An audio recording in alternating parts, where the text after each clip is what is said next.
All rise, veuillez vous lever. The International Criminal Court is now in session. Lord Toronto Court Panel International at Duet. Please be seated. Veuillez vous asseoir.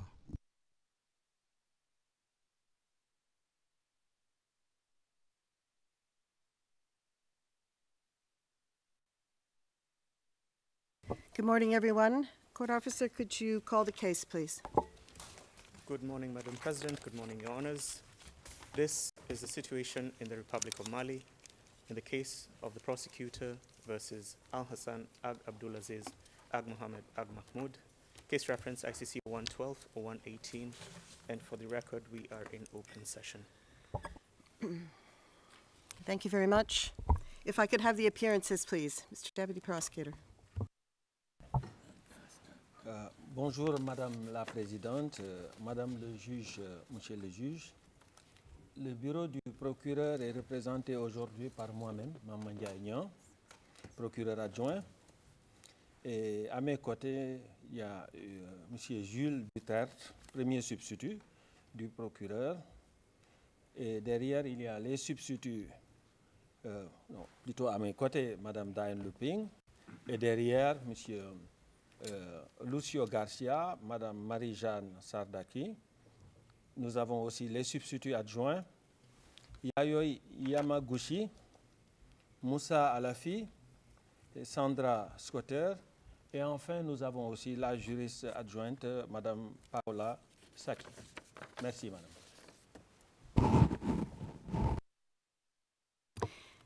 Thank you very much, Deputy Prosecutor. May I hear from the defense, please? Ms. Taylor. Good morning, Madam President. Good morning, Your Honours. Good morning to our colleagues, the Deputy Prosecutor, and good morning to all our colleagues in and around the courtroom. The defence of Mr. Alassane is represented today by, to my left, we have Mr. Alka Pardon, Mr. Felicity Garikisi, Ms. Havneet Sethi, Mr. Melissa Bellier-Lucier, Ms. Yuqing Liu. Here we have Kelsey Ryan, Mr. Maulud Al-Ansari, Ms. Miriam Wright, Mr. Letta Matezi, Ms. Quinn Farr, and Ms. Claudia Barrera. Thank you very much. Ms. Taylor, the legal representatives of the victims, please.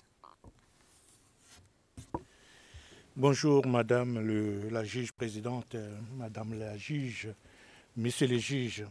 L'équipe de représentants légaux des victimes est composée à cette audience par, à ma droite, Maître Julie Goffin, et sur la rangée qui vient juste derrière, Madame Biyeke Dipanga Prisk, Monsieur Andrés Morares, et le reste de l'équipe participe à l'audience évidemment, mais à distance.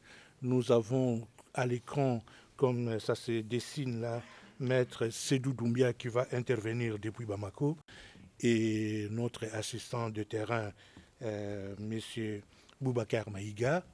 Il y a Maître Kassongo qui normalement doit aussi intervenir à distance, mais il semblerait qu'il aurait quelques soucis informatiques. Donc nous espérons que d'ici notre passage, que le problème va se régler. Et voilà, j'espère n'avoir oublié personne, et moi-même, Maître Nsita Louvengika.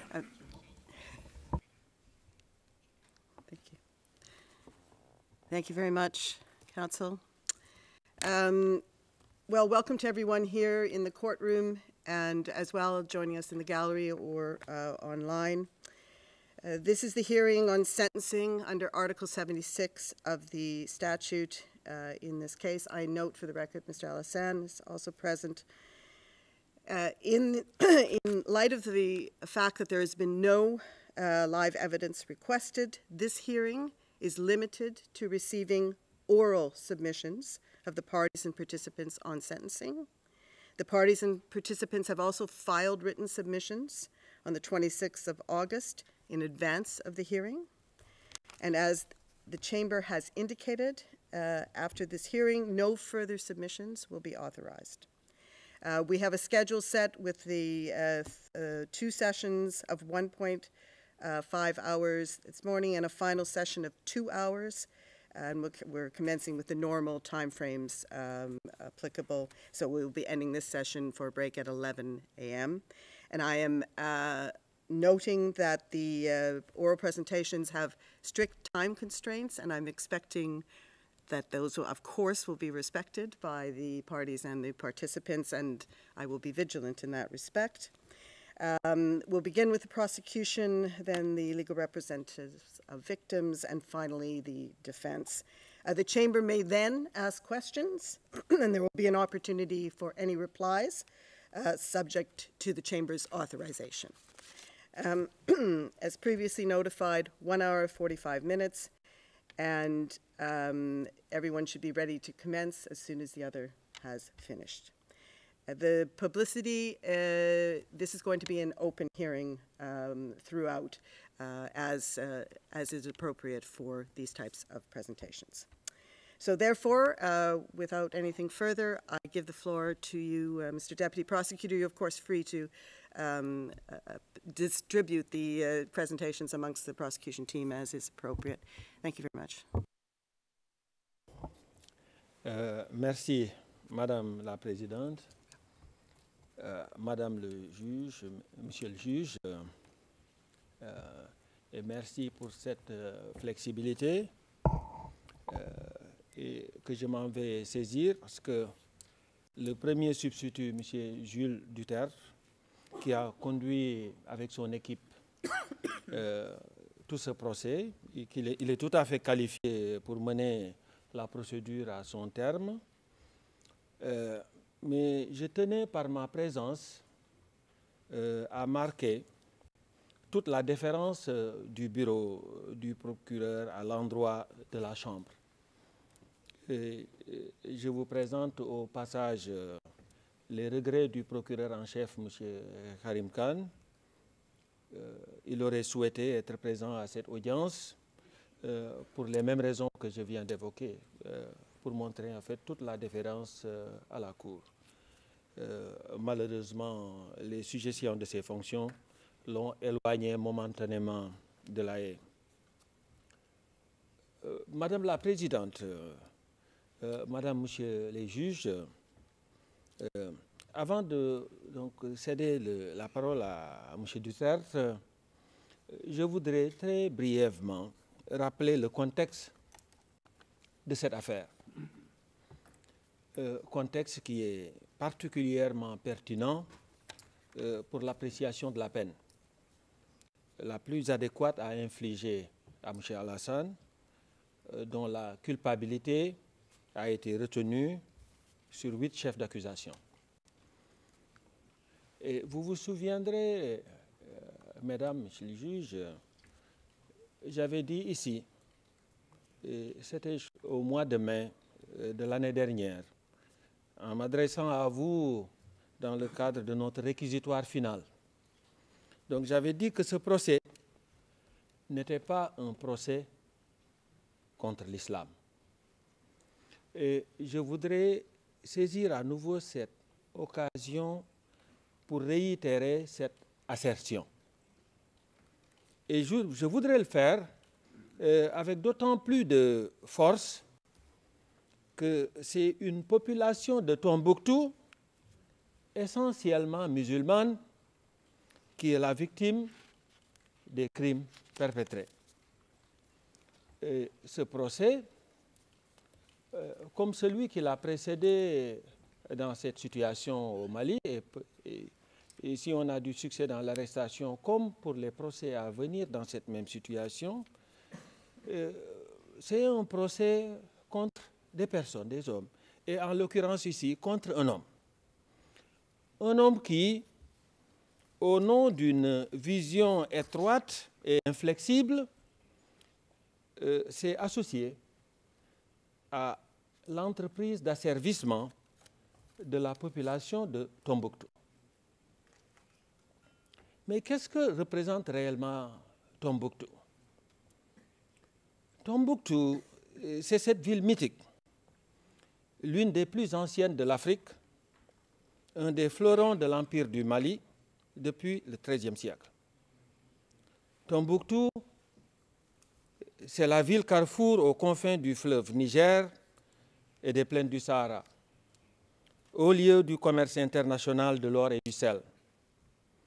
Et pour des gens de ma génération nés en Afrique, Tombouctou, c'était une ville dont on apprenait l'histoire. C'était dans tous les manuels d'histoire.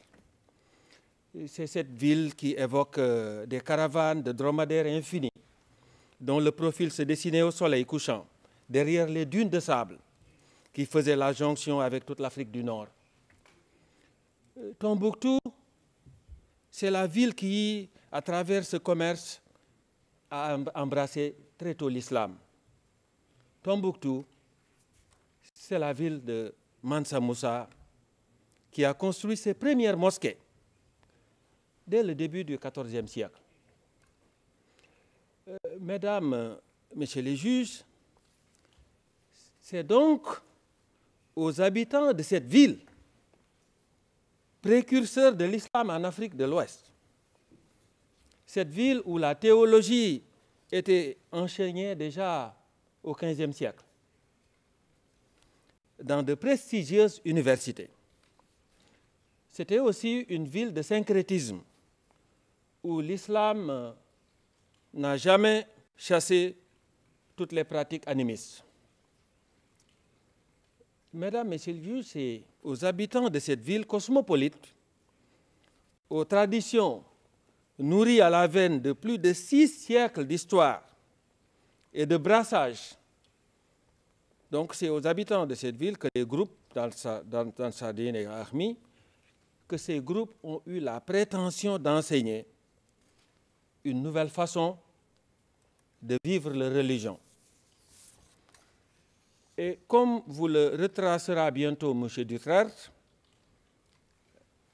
l'accusé, maintenant reconnu coupable, Alassane, a pris part à une entreprise de négation et de mépris d'une culture. Et la pédagogie de ces groupes a été une pédagogie de violence, une pédagogie d'humiliation. Mesdames, Messieurs les juges, le label religieux ou idéologique donne souvent la justification morale qui fait que le perpétrateur du crime contre l'humanité ou du crime de guerre, il ne connaît ni la compassion ni la commisération. Il est tellement convaincu d'éradiquer le mal qu'il ne laisse aucun quartier à ses victimes. Et le dossier que nous avons contre Alassane, le dossier que vous jugez aujourd'hui, suit exactement ce schéma. C'est toute la population de Tombouctou qui a été persécutée, terrorisée. Les femmes et les filles ont particulièrement souffert dans leur chair et dans leur dignité. Et si le cas de Al-Hassan peut présenter une certaine singularité, mesdames, messieurs les juges, c'est plutôt une singularité aggravante. C'est une singularité qui aggrave les crimes à la commission desquels il a été associé. Al-Hassan n'était pas un étranger à la communauté de Tombouctou. Un étranger venu d'ailleurs pour porter la soi-disant bonne parole. Al-Hassan était un enfant de Tombouctou. Donc, quelqu'un bien au fait de la réalité et des habitudes de sa communauté et qui néanmoins a choisi de se dresser contre eux. Mesdames, Messieurs les juges, l'occupation de Tombouctou n'a pas duré très longtemps, mais les stigmates du passage de ces groupements restent profondément ancrés dans la chair de cette population.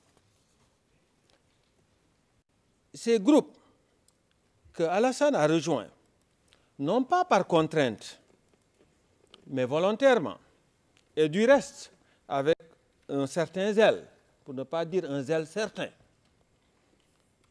Donc ces groupes n'ont pas fini de sévir. Aujourd'hui, une bonne partie de l'Afrique de l'Ouest, du Mali au Niger, en passant par le Burkina Faso, sans oublier peut-être même les escarmouches qui s'en vont jusqu'en Côte d'Ivoire et au Bénin. Donc je disais donc que toute cette partie de l'Afrique de l'Ouest est plongée dans l'insécurité. C'est vous dire, mesdames, messieurs les juges, que votre verdict est très attendu. Il est attendu surtout en Afrique. Et il est encore davantage attendu dans cette Afrique de l'Ouest meurtrie. Et il faut que je vous dise, mesdames, messieurs les juges, dans cette partie de l'Afrique où les systèmes judiciaires malmenés par des décennies d'instabilité restent encore fragiles, les regards, et je pèse ici mes mots, tous les regards sont tournés vers la CPI. Donc, et je suis confiant que vous répondrez à cette attente. Et c'est sur ces mots que je m'en vais maintenant passer la parole à mon collègue Jules Duterte, qui va vous entretenir plus en détail des circonstances aggravantes et de la peine, des peines spécifiques que nous demandons. Merci beaucoup. Monsieur Duterte.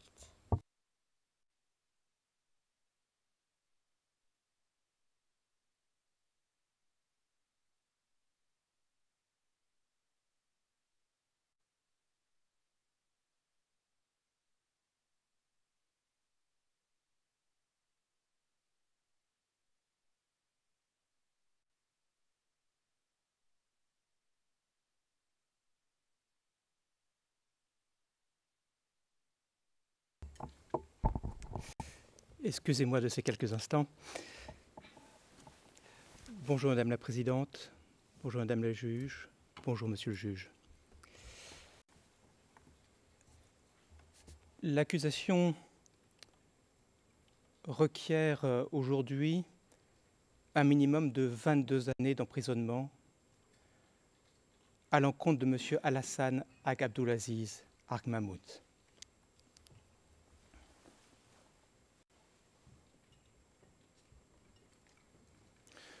Je pèse mes mots avec solennité.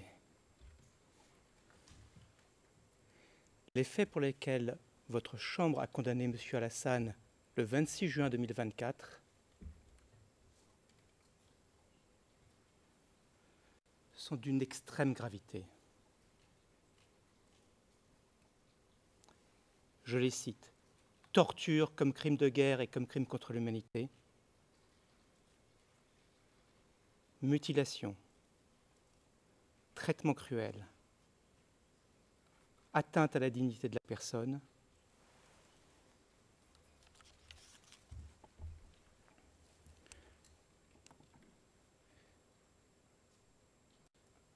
sanctions prononcées sans jugement préalable par une cour régulièrement constituée,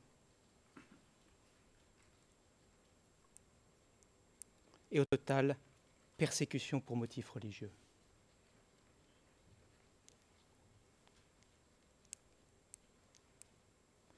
Je vous donne très brièvement la ventilation des peines que l'on demande par chef d'accusation avant de revenir sur la totalité demandée.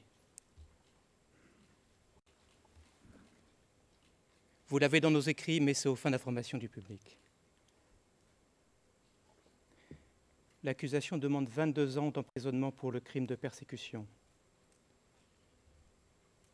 20 ans pour celui de torture,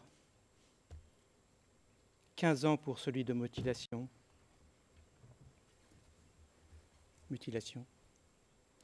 20 ans d'emprisonnement pour les atteintes à la dignité de la personne, 8 à 9 ans d'emprisonnement pour les autres actes inhumains et traitements cruels. 20 ans pour les sanctions prononcées sans jugement préalable par une cour régulièrement constituée.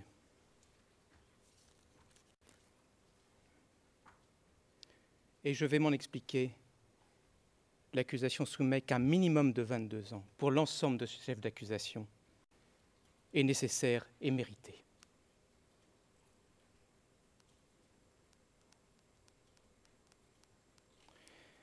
Toute la population de la ville de Tombouctou et de sa région, une population entière et sans défense, femmes et enfants compris, a été soumise à une répression brutale par les groupes armés Al-Qaïda au Maghreb islamique et Ansar Dine.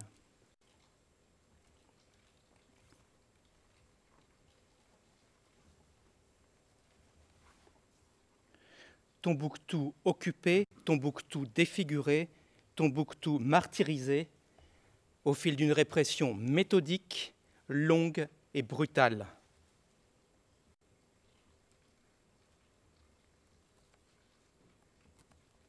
En un mot, Tombouctou persécuté d'avril 2012 à janvier 2013 par deux groupes armés composés essentiellement de non-tombouctiens,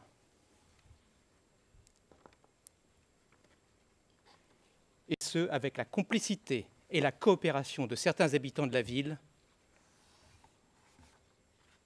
en particulier avec la complicité et la participation proactive et continue du condamné M. Alassane, un enfant de la région, ainsi que M. le procureur adjoint l'a déjà mentionné.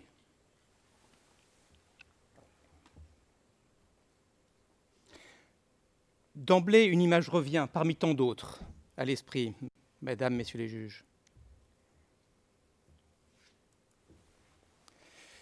Cette image, c'est Alassane qui frappe copieusement deux hommes.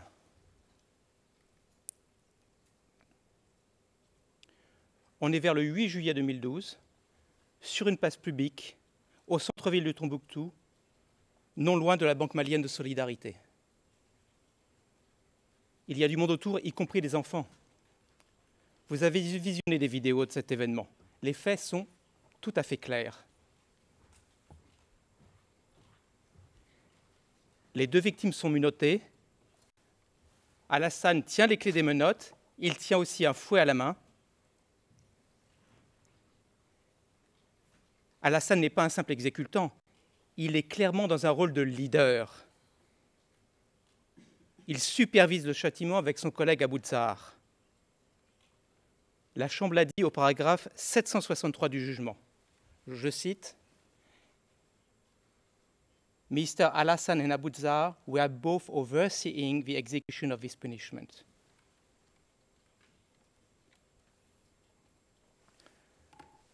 Alassane donne les clés à Abou Zahar, ce dernier ôte les menottes aux deux suppliciés. Puis, à tour de rôle, Alassane et Abou Zahar leur assènent méthodiquement une véritable pluie de coups de fouet.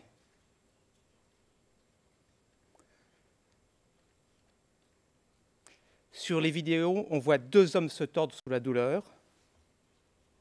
Alassane s'applique tout particulièrement à asséner les coups. On entend le fouet claquer avec une régularité poignante de métronome.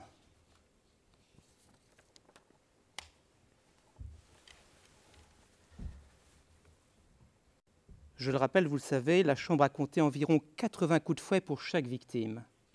80.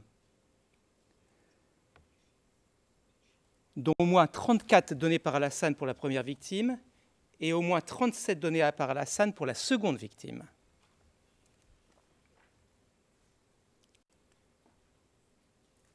Quel crime avaient donc pu bien commettre ces deux pauvres individus sans défense, frappés violemment, humiliés devant tout le monde?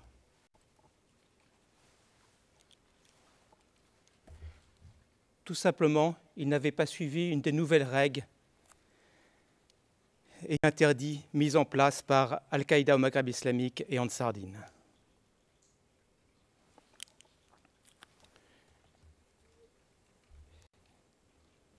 Il n'y a qu'un mot pour décrire cette scène de torture publique, c'est insupportable.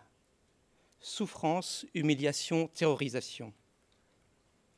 Chronique d'une violence quotidienne à Tombouctou, sous la férule impitoyable d'Al-Qaïda au Maghreb islamique et d'Ansardine, à laquelle Alassane a choisi de généreusement prendre part.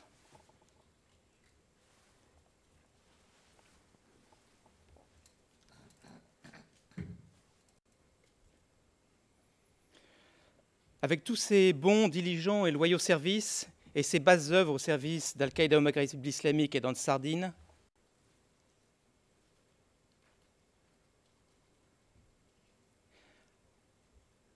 Alassane terminera comme chef de la police islamique.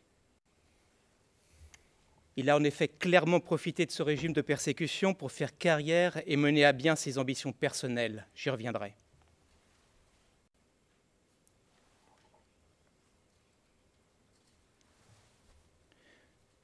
Brièvement, comment en est-on arrivé là et à l'implication d'Alassane dans ce système organisé et méthodique de violence, torture, mutilation et autres traitements cruels sur une population innocente et les mains nues?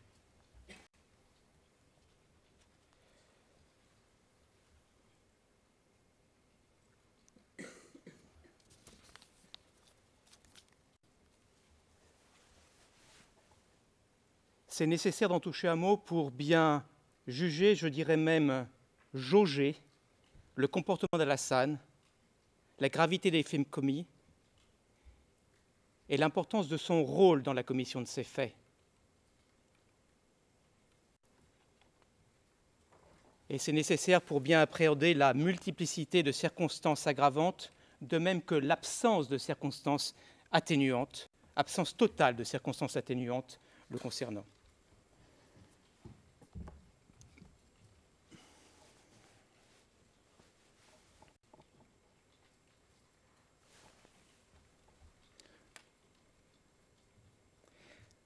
Revenons un tout petit peu en arrière.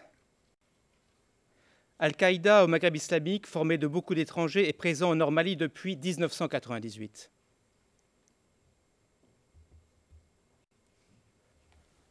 Paragraphe 432 du jugement. Al-Qaïda au Maghreb islamique attend son heure pour créer un État à l'image de son idéologie. Pour sa part, Ansardine est créé par Iyad Akrali fin 2011.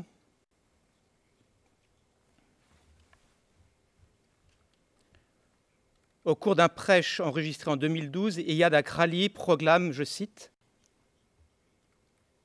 « Nous partageons tout avec Al-Qaïda. Nous partageons tout. »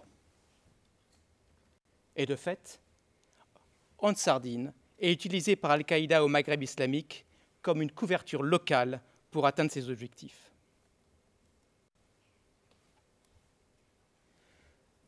L'histoire va donner à ces groupes l'opportunité d'une offensive éclair au Nord-Mali.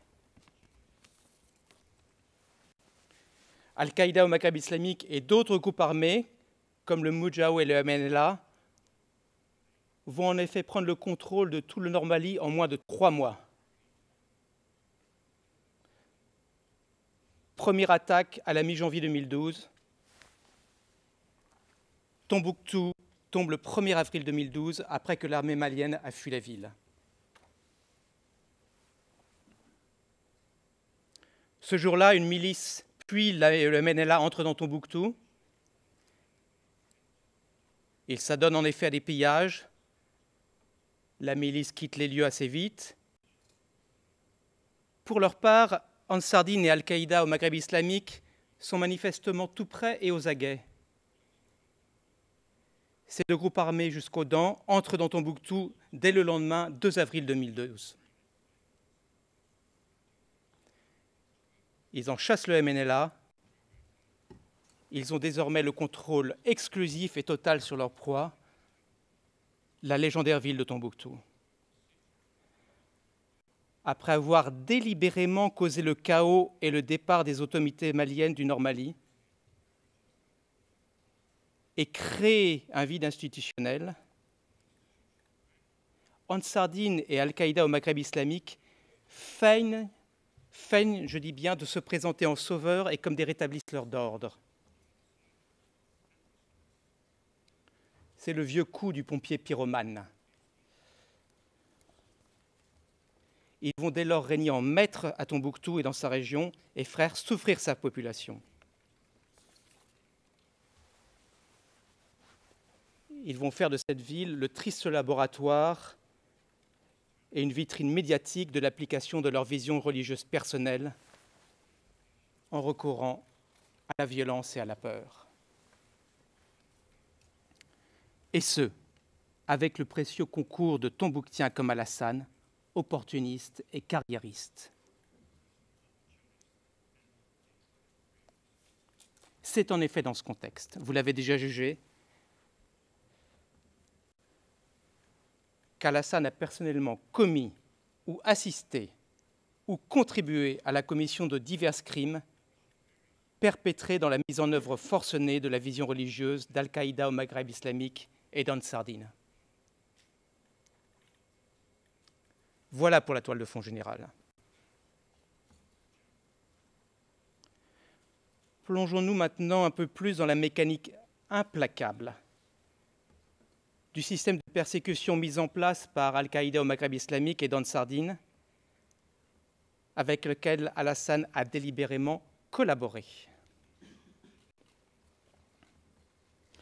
Monsieur le procureur adjoint l'a déjà évoqué, Tombouctou, c'est la cité des 333 saints, un centre historique, spirituel, intellectuel de grande importance en Afrique.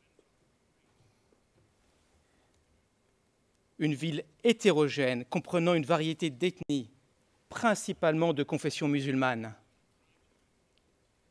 Une ville avant 2012 où les gens étaient libres de pratiquer tout type de traditions religieuses et rituelles, comme ils le souhaitaient, par exemple prier sur les lieux des mausolées.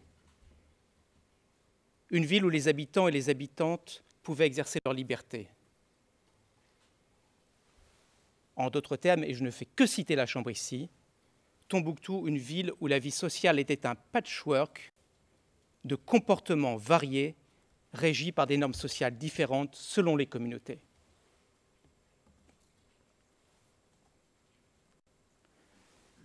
Mais les choses changent dramatiquement avec l'arrivée d'Ansardine et Al-Qaïda au Maghreb islamique.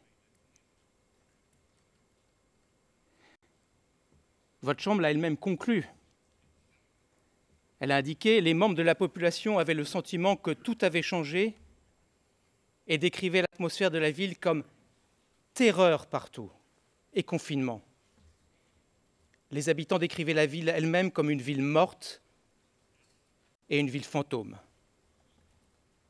Paragraphes 736 et 738 du jugement. La ville est en effet mise sous coupe réglée et soumise à de multiples interdictions et prohibitions. Et pour ce faire, pour parvenir à leur fin, Al-Qaïda au Maghreb islamique et Ansardine prennent soin d'intégrer dans leur rang des locaux comme Alassane, qui connaissent bien la ville, ses habitants, les langues et les manières locales.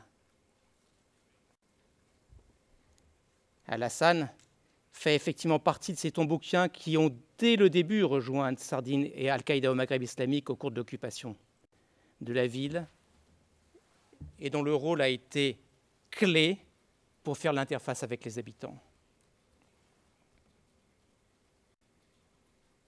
La Chambre l'a noté.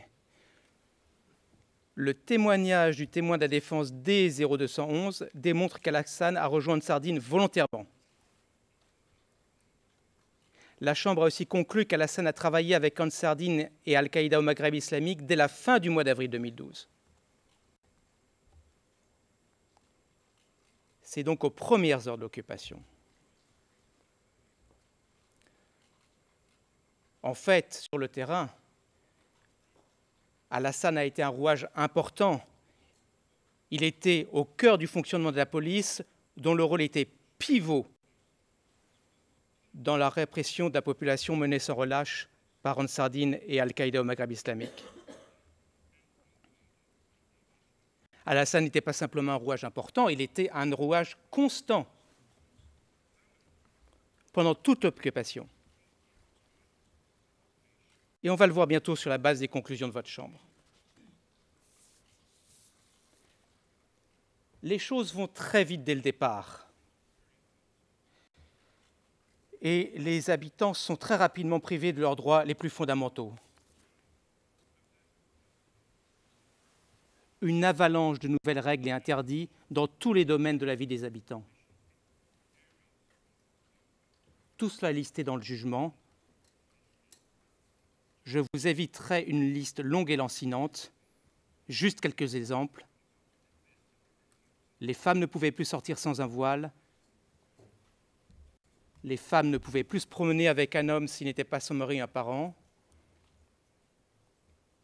La danse et la musique sont interdites, les fêtes sont interdites.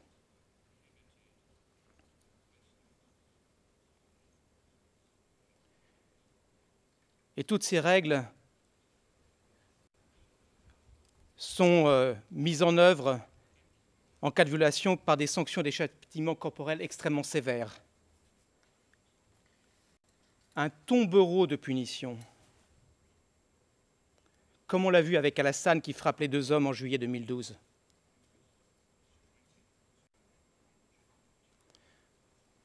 Alassane lui-même a reconnu que les punitions infligées en cas de violation des nouvelles règles sont inédites à Tombouctou. Il a déclaré aux enquêteurs du bureau du procureur, je cite, « Ces punitions, les habitants ne les connaissaient pas. C'est la première fois qu'ils les voient. Tout le monde craignait, avait peur du mot djihadiste, il craignait la punition. » D'emblée, on constate chez Alassane un haut degré de connaissance et d'intention justifiant une peine lourde. Tout est dit dans ses propos. Enfin, pas tout à fait. Parce que Ansar-Dine au Maghreb islamique et Ansar-Dine et Al-Qaïda au Maghreb islamique n'hésitent pas à utiliser la torture pour extorquer des aveux des Touboktiens arrêtés pour tel ou tel prétexte et les punir ensuite.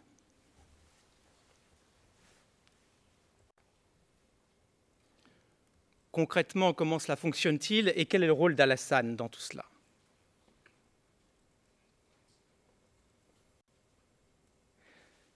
Les nouvelles règles sont annoncées publiquement lors de meetings ou d'affichages. La surveillance et la répression sont continues jour et nuit. Les transgresseurs sont traqués, arrêtés, châtiés.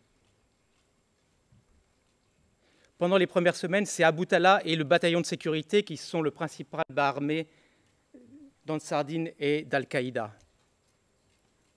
Mais dès ce stade, on trouve déjà Alassane qui travaille activement avec Abu Talha.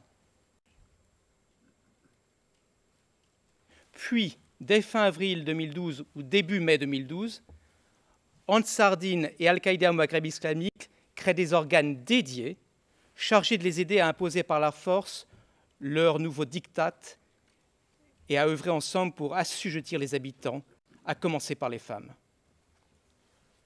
Ainsi de la brigade des mœurs, du tribunal islamique et surtout de la police islamique, où Alassane exerce un rôle significatif. Les sanctions tombent drues. Dans les cas renvoyés par la police ou la brigade des mœurs au tribunal, dont votre Chambre a indiqué qu'il était dénué d'indépendance et d'impartialité, ou dans les cas où la police, par exemple, inflige elle-même directement des sanctions, sans passer par le tribunal. Je l'ai annoncé, Alassane est au cœur du système policier de surveillance et de punition. Non seulement Alassane fait partie de la police, qui est l'un des organes majeurs de la répression chargé de forcer la population d'adhérer à l'interprétation de la religion d'Ansar-Dine et d'Al-Qaïda, mais encore Alassane est un membre important de cette police. Il n'a jamais été un petit poisson. C'est un poisson important. Alors, la défense a toujours cherché à présenter la police comme un organe secondaire. Mais votre Chambre l'a souligné, la plus lisse et la plus visible des institutions mises en place. Paragraphe 566.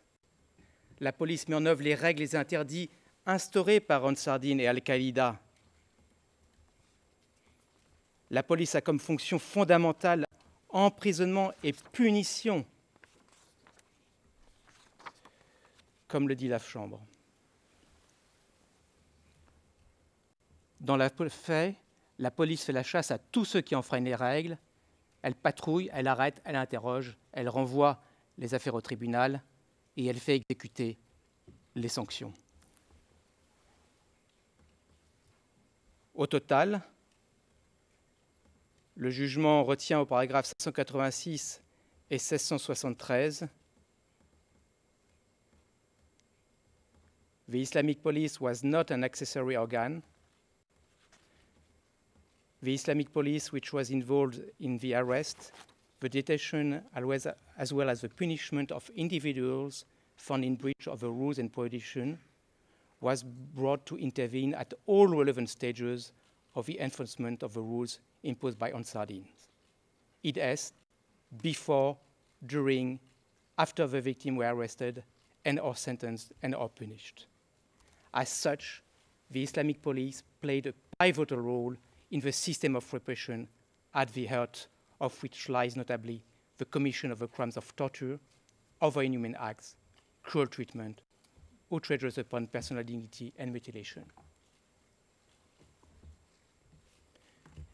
Et dans tout cela, Alassane, membre de la police, a joué un rôle lourd de conséquences. Il avait un rôle clé. Je me réfère au jugement en paragraphe 1056 à 1086, en particulier les paragraphes 1063 et 1065. Bien plus, Alassane est en fait un membre vital de la police.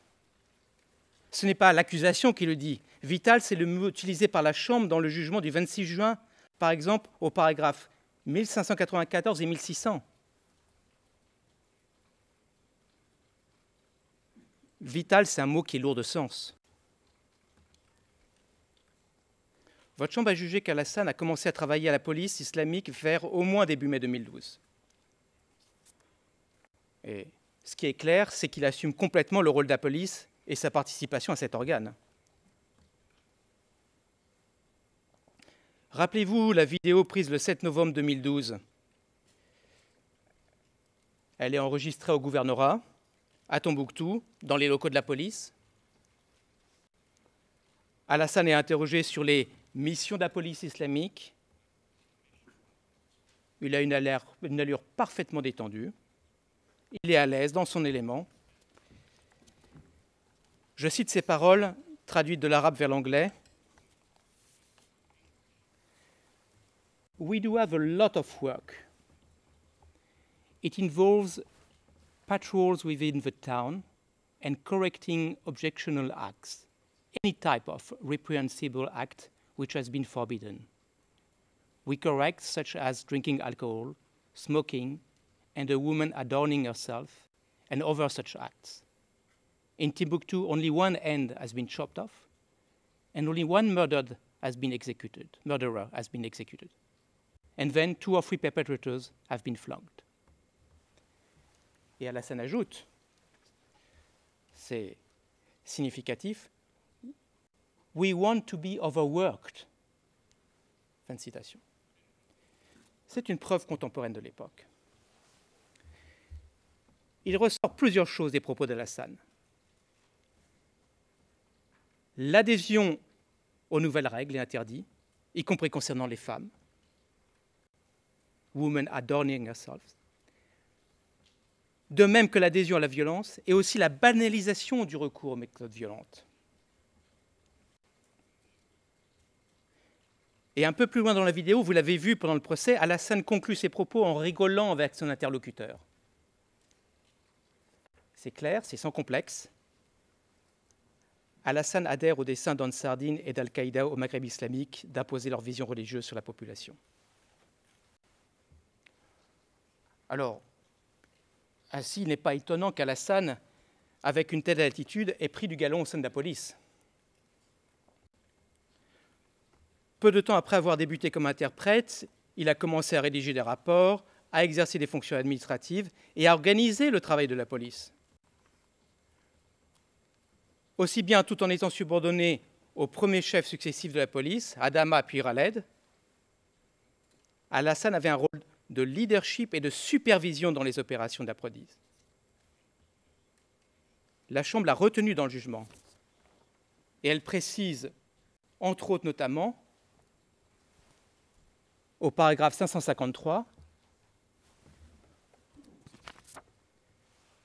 Both Mr. Alassane and Abu Zar were deputies of the Emir of the police. At least at some point during the relevant period, Mr. Alassane was hierarchically superior to Abu Zar. Et on s'aperçoit vite que le portefeuille d'Alassane à la police, et on ne peut plus varier, reflète ses compétences sans doute, mais aussi de son assiduité, et de son application. De manière générale, on peut dire qu'Alassane touchait à tout et avait une autorité certaine. Il tranchait des disputes, pouvait autoriser des activités journalistiques ou donner, comme on l'a vu, des interviews aux médias. Mais permettez-moi de rappeler une dizaine de conclusions précises faites par votre Chambre dans le jugement en date du 26 juin 2024 sur le rôle d'Alassane dans la punition des habitants. Et de rappeler des propos tenus par Alassane lui-même, soit aux enquêteurs du bureau du procureur, soit à l'époque, en 2012, lorsqu'il parlait officiellement au nom d'Ansardine et d'Al-Qaïda au Maghreb islamique.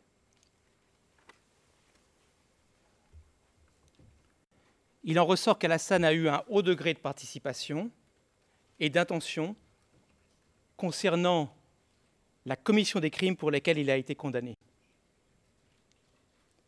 Il en ressort qu'Alassane a contribué de façon significative à la campagne menée par Al-Qaïda au Maghreb islamique et Ansardine visant la population pour motifs religieux. Et de par son rôle clé à la police et son implication dans la promotion des nouvelles règles et le système de surveillance policière. Premièrement, Alassane organisait les patrouilles conformément aux instructions du chef de la police islamique, indiquant aux policiers où patrouiller. Paragraphe 1069 du jugement. S'agissant des patrouilles, Alassane déclare lui-même aux enquêteurs de la CPI, je cite, « J'inscrivais les noms, c'est-à-dire les noms des hommes, chaque jour, la garde de ceci ou celui-ci. » Or, on sait quel rôle avaient ces patrouilles dans le contrôle, la surveillance et l'arrestation des habitants. Deuxièmement, Alassane participait parfois personnellement à des patrouilles.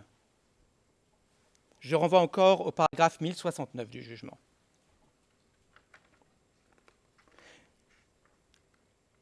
Mais souvenez-vous aussi de l'interview donnée par Alassane le 5 octobre 2012 au gouvernorat. Il évoquait alors le début de l'occupation. Et que dit-il ? Il déclare, je cite, « Si vous étiez venus les premiers jours, on ne dormait qu'une heure ou deux, et nos voitures, on remplissait la voiture d'essence le matin, et le soir, elle était déjà vide. » Alassane est bien sur le terrain. Troisièmement, Alassane participait à l'arrestation de personnes accusées de crimes par Ansardine et Al-Qaïda au Maghreb islamique. Je renvoie au cas d'Ede Oumaïga que j'aborderai plus tard. Quatrièmement, Alassane participait aux enquêtes et aux interrogatoires. Paragraphe 1073 du jugement. Les interrogatoires étaient parfois musclés, il convient de le souligner.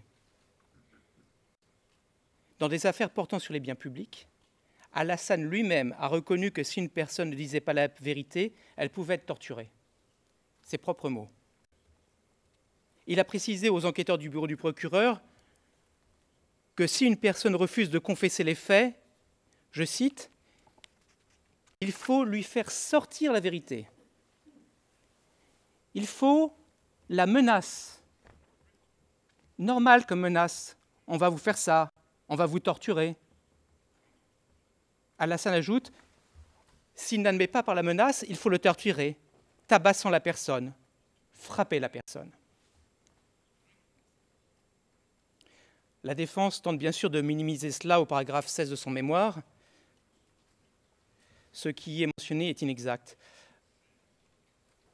Alassane lui-même, personnellement, a menacé un suspect qu'il interrogeait à l'époque où la police a commencé à fonctionner à la BMS.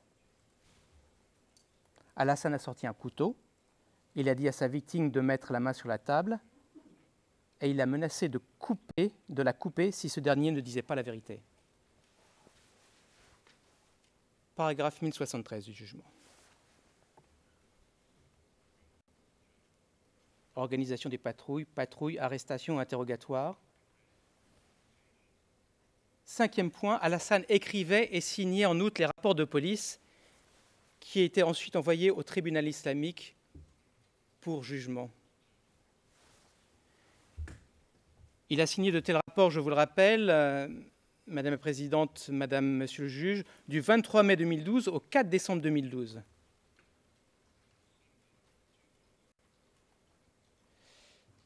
Et en fait, tous les rapports de police retrouvés par l'accusation sont rédigés et signés par Alassane lui-même. Je renvoie notamment au paragraphe 343 du jugement du 26 juin 2024. Alors, un exemple. Un rapport de police du 16 juillet 2012 dans une affaire d'alcool. Dans ce rapport destiné au tribunal, Alassane écrit que le suspect a été, je cite, « interrogé et torturé mais en vain ». Note de bas de page 3688 du jugement. À ce propos, je me permets de souligner une légère erreur de lecture, disons une ambiguïté dans le mémoire de la défense. La défense indique au paragraphe 35 que la Chambre aurait trouvé que la victime was tortured outside of the police. Ce n'est pas exactement cela. La Chambre a dit au paragraphe 767 que la torture a été conduite at a location other than the Islamic Police Office. Ce n'est pas la même chose. Les mots ont un sens. Je renvoie aussi à la note de bas de page 2359. Il faut faire attention car une lecture un peu rapide peut donner une signification déformée à ce que la Chambre a dit.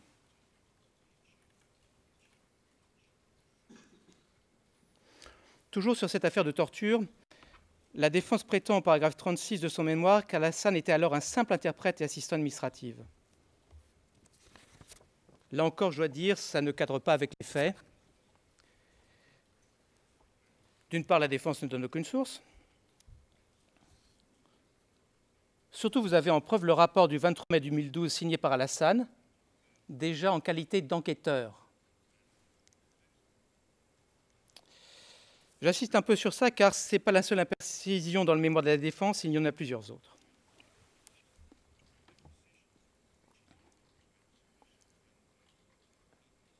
Et non seulement Alassane rédigeait les rapports, mais, c'est mon 6e point, il faisait aussi des recommandations pour le tribunal. Il a écrit et signé un rapport de police le 19 juin 2012 concernant l'histoire de dette. Le rapport en question recommande que le tribunal islamique soit dur avec le débiteur. Dur, yuchadidou en arabe. C'est le mot employé dans le rapport rédigé par Alassane. MLI OTP 0001 7546. 0001 7546.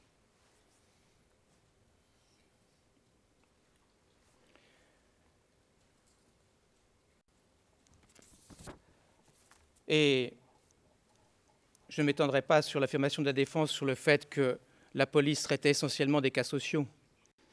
Ça n'a pas d'importance. Ce n'est pas fondé dans les conclusions de la Chambre, note de bas de page 3723 ou paragraphe 597 du jugement, mais surtout, ça n'a pas d'importance. L'important, c'est le rôle d'Alassane dans les faits pénaux qui lui sont reprochés.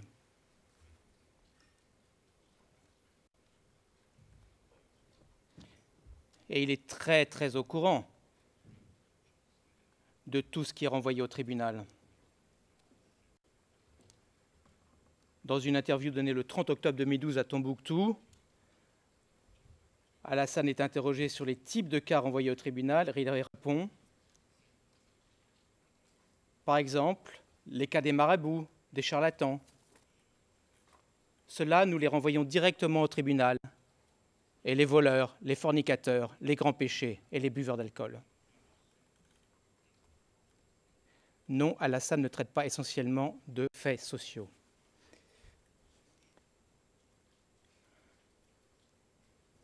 Patrouille, arrestation, interrogation, rapport.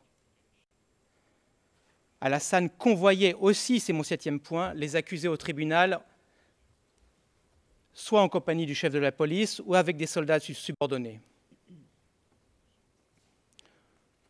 Ou il y envoyait les accusés avec des policiers.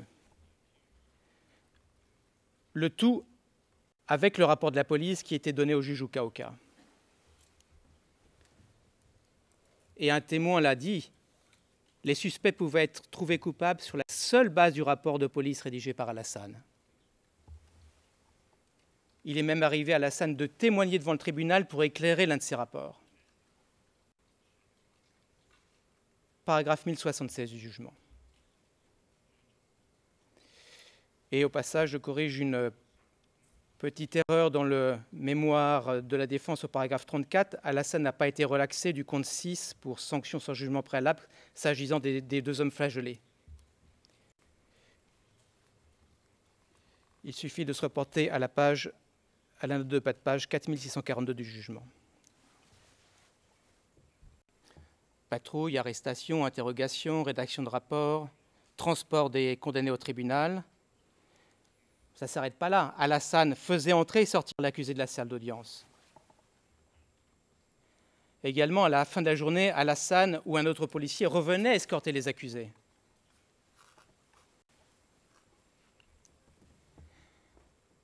Et puis Alassane suit les choses de très près. Il s'enquiert de savoir si les jugements sont bien rendus. Il a déclaré au bureau du procureur, je cite, « Je pose toujours la question si tel ou tel jugement a eu lieu et quand est-ce que ce sera exécuté. » Toujours, c'est le mot qu'il utilise. Cela dénote pour le moins une attitude proactive. Et cela ne s'arrête pas là. Alassane escortait par la suite des personnes condamnées au lieu d'exécution de la peine. Y compris dans un cas de condamnation à mort, c'est lui qui accompagne la pauvre victime par le bras à son dernier lieu de prière. Alassane a alors une Kalachnikov en bandoulière. Il est généralement présent pendant plusieurs peines infligées publiquement, contribuant à sécuriser les lieux.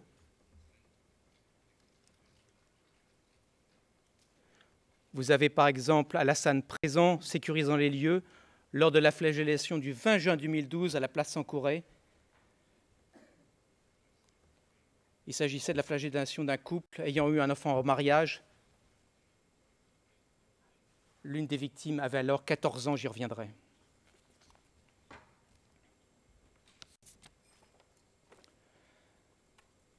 Et parfois, c'est Alassane lui-même qui inflige la peine, comme on l'a vu au début de mes réquisitions. Et bien plus, dans les cas où des sanctions sont assénées sans jugement du tribunal,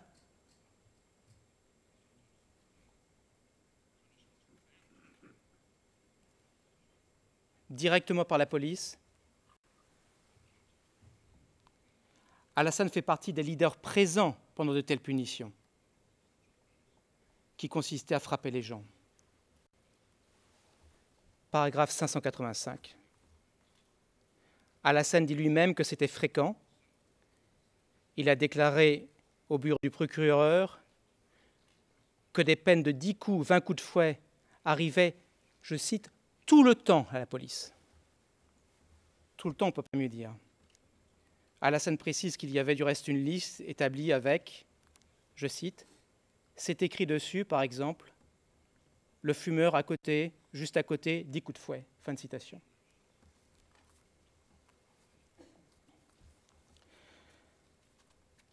Le témoin P0065, qui était un témoin bien informé, a expliqué, je cite, « In all activities of the Islamic police, we would see Al-Hassan present and overseeing the activities. » Transcript 40. Al-Hassan lui-même a du reste reconnu qu'il était très occupé.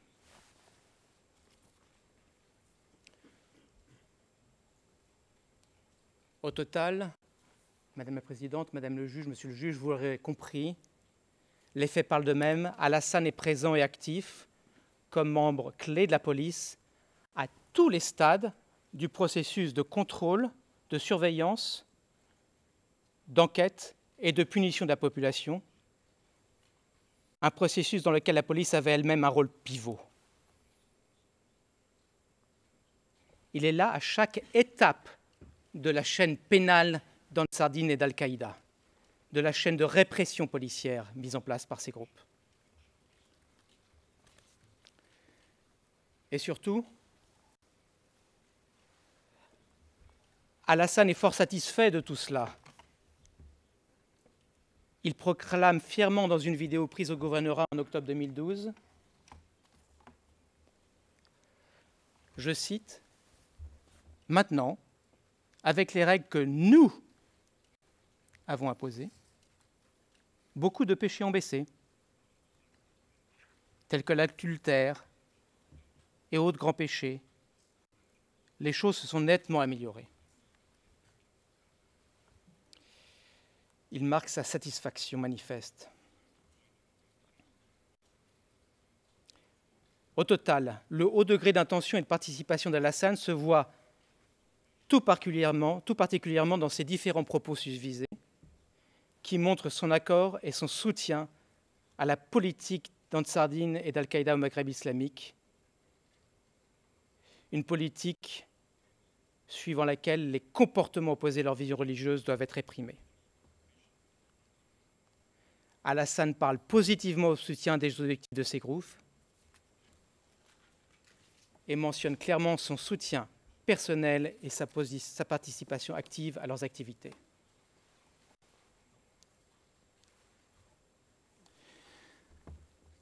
À ce stade, il convient de formuler un certain nombre de remarques sur la gravité ainsi que la dizaine de facteurs personnels et circonstances aggravantes entourant les crimes qui lui sont imputés.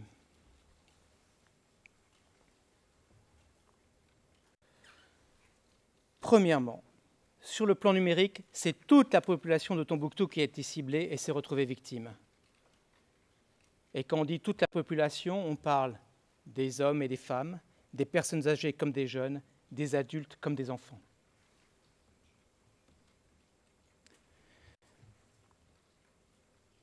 Deuxièmement, sur le plan géographique, les faits dépassent la seule ville de Tombouctou et s'étendent à la région de Tombouctou elle-même. La Chambre a relevé que la police opère dans la région de Tombouctou, quittant parfois la ville pour aller en mission et par exemple arrêter des personnes. La Chambre a vu des rapports signés par Al-Hassan concernant un cas à Goudam ou même un cas à Léré. Paragraphe 721 du jugement. Troisièmement, sur le plan temporel, en tenant compte uniquement de la seule période pour laquelle Al-Hassan a été actif avec Ansar-Dine et Al-Qaïda au Maghreb islamique et reconnu coupable, cela correspond à 8 mois. Alors c'est vrai, c'est court sur l'histoire générale de la ville de Tombouctou, centenaire et légendaire, mais 8 mois quand on est à Tombouctou à subir tous les jours la répression et la persécution d'Ansar-Dine et d'AQMI, c'est long. C'est significatif. On ne parle pas de crimes commis sur quelques jours, on parle d'une population assujettie pendant une longue période, sans fin prévisible, sans horizon, sans espoir perceptible. Pendant ce temps-là, Al-Hassan est à la police de mai 2012 à janvier 2013.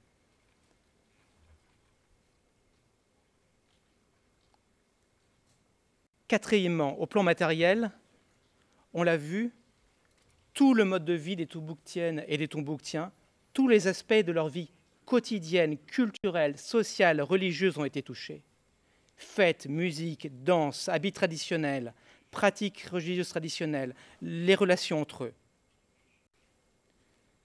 Je renvoie au paragraphe 1 et 1540 du jugement. Autrement dit, la vie individuelle et collective des Tombouctiens, le vivre ensemble, leur identité, leur âme, leur histoire, leur tradition, et même l'économie de la ville, tout cela a été durement affecté. Et les rapports de police d'Alassane le reflètent. Il touche à tout, détention d'amulettes, relations hommes-femmes, usage de la cigarette. Paragraphe, par exemple, 991 du jugement. Et permettez-moi un point particulier sur les femmes. Au paragraphe 1570 du jugement, la Chambre a écrit « Specific rules and prohibitions imposed on women and their enforcement had a significant impact on all aspects of the life of women in Timbuktu. »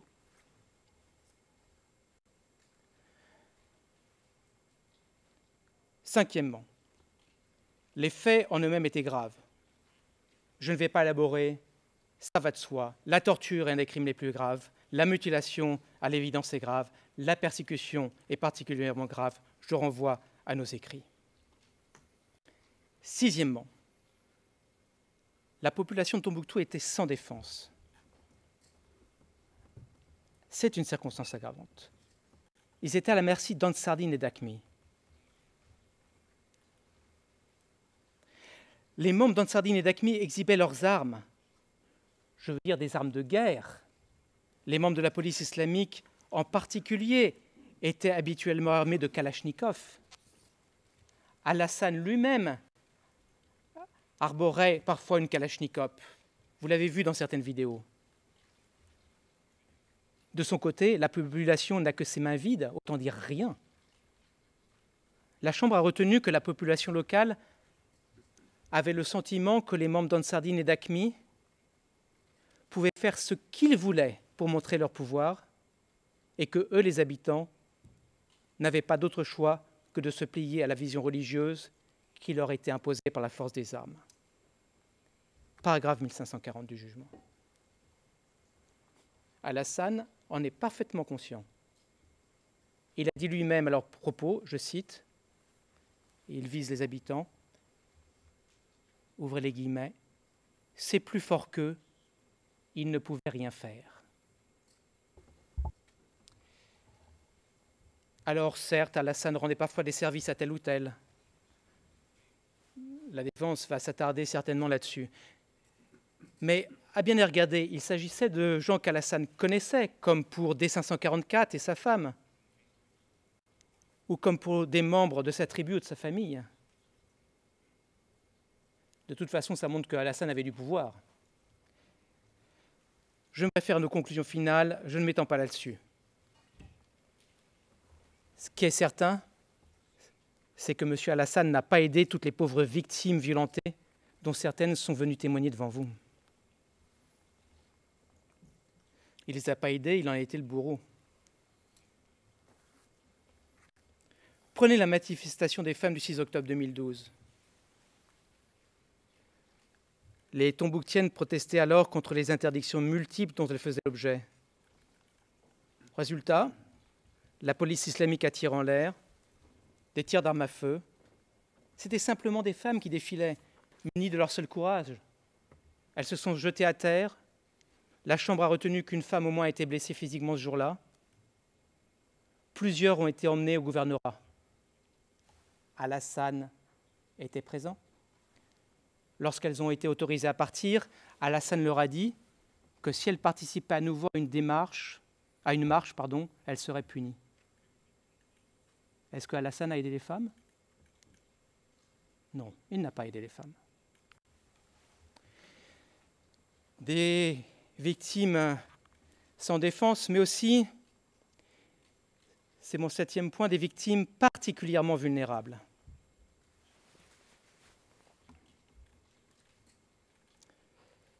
C'est par exemple le cas de P0565 qui a été flagellée en public de 100 coups de fouet devant tout le monde à la place Sankoré le 20 juin. J'ai déjà fait allusion à elle. Elle n'avait que 14 ans. Il faut imaginer la violence que la sœur représente pour une adolescente. Oui, elle était particulièrement vulnérable. Et où était Alassane ce jour-là? Il était là, tout près, à quelques mètres. Il participait à la sécurisation des lieux, tout en passant tranquillement un coup de téléphone. On le voit sur une vidéo. Alors, Alassane prétend qu'il était là sur l'ordre du chef de la police. Rien ne prouve l'existence d'un tel ordre à part ses déclarations self-serving. Surtout, Alassane avait choisi volontairement de travailler avec Ansar-Dine et Al-Qaïda au Maghreb islamique. Il ne peut pas ensuite se plaindre de recevoir des ordres. Et de toute façon, la Chambre a écarté le moyen de défense tiré de l'ordre du supérieur hiérarchique. Je renvoie aux paragraphes 1782 et 1784 du jugement. Huitièmement, les sévices infligés étaient souvent d'une grande cruauté. Je renvoie parmi d'autres cas à celui de Madou Traoré en janvier 2013, flagellé jusqu'au sang. On voit les traces de sang sur son t-shirt. Et malgré tout, il restera d'une très grande dignité sous les coups qui lui sont assenés. Traitement cruel encore pour P554, flagellée, criant de douleur, s'écroulant au sol, où elle continue à être frappée sans aucune pitié. Sa robe glisse, découvrant sa poitrine. Ça se passe de commentaires. Le témoin 641 raconte que cela dégoûta tout le monde et lui fendit le cœur.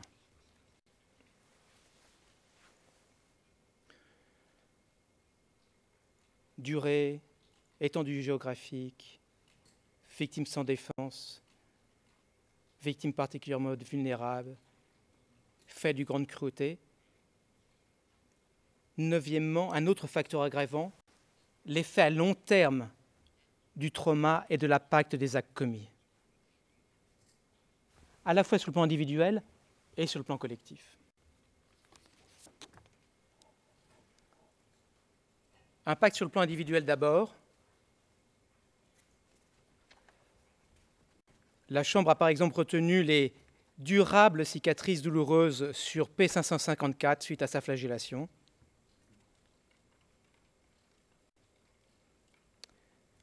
P557 s'est également expliqué sur l'effet de la flagellation sur ses relations au sein de sa famille et ses amis qui étaient très difficiles.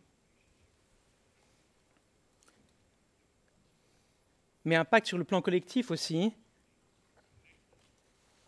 La Chambre a retenu que la population de Tombouctou a grandement souffert pendant le contrôle de la ville par Ansar-Dine et Al-Qaïda au Maghreb islamique et que les cicatrices physiques et psychologiques des actes commis sur la population locale perdurent toujours à ce jour. Effectivement, on ne peut pas faire comme si des actes particulièrement graves ne s'étaient pas passés et n'avaient pas d'impact.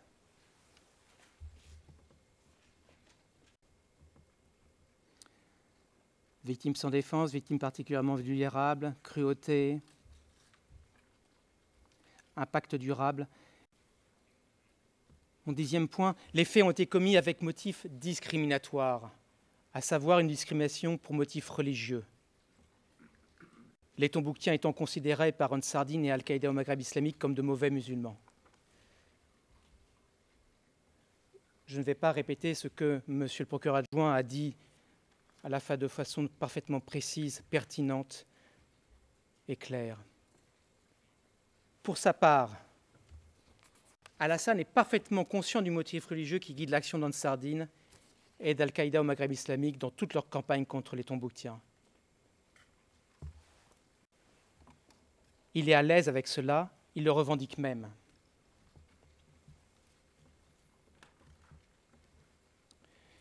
Dans l'interview datée du 30 octobre 2012 au gouvernorat, une interview qu'il donne, Alassane critique les gens qui ont grandi avec une éducation séculière. Il les appelle ennemis de l'islam. Et il déclare « La loi des mécréants sévissait depuis 120 ans au Mali. Maintenant, ces 120 années sont terminées. Nous devons ici appliquer la loi islamique et défendre la loi islamique jusqu'à la mort. » Évidemment, quand Alassane parle de la loi islamique, il faut comprendre qu'il parle de la vision religieuse particulière véhiculée par Ansar-Dine et Al-Qaïda. À part cela, ses propos se passent d'explications de texte et démontrent sa connaissance du motif discriminatoire du système dans lequel il navigue et participe.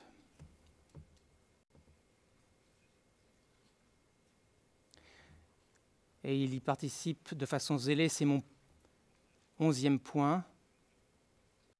Alassane fait preuve d'un zèle évident. C'est là encore une circonstance aggravante. La Chambre a retenu qu'Alassane était apprécié pour son sérieux à mettre en œuvre les interdits. Paragraphe 1066. Ce n'est pas rien. Je me réfère à l'attendu du jugement. Il vaut mieux citer la source que la paraphraser. Je cite, « Mr. Alassane was diligent in his duties and praised by his superiors and other leaders of Ansar-Dine Hakim, including Abu Zaid. Members of the armed group also praised Mr. Alassane for being tough and enforcing prohibitions. Mr. Alassane was considered to be more effective in putting an end to wrongdoings than Al-Mahdi, the then head of the Hezbollah, who was seen by some of the other members of the armed groups as too lenient when addressing wrongdoing. Et comme tout travail diligent mérite salaire, Alassane a fait tant et si bien qu'il a terminé, comme je l'ai dit, à la tête de la police. Il est devenu commissaire, chef de la police vers le moment de la bataille de Konna. Paragraphe 552. Tout cela ne cadre donc pas avec les affirmations de la défense suivant lesquelles Alassane ne faisait que suivre des ordres le contraignant. Tous ces facteurs personnels et circonstances aggravantes, basés sur des faits et témoignages, et les conclusions de la Chambre sont claires.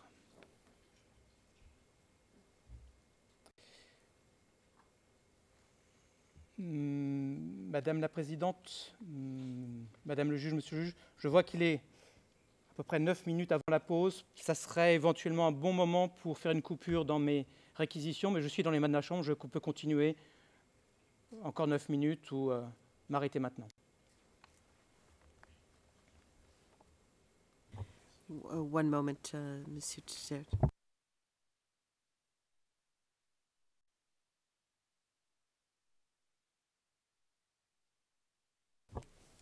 Thank you, Mr. Tissert. Given that it's an appropriate moment for a break, as you say, we can take the break at this point, and we'll return at 20 past 11.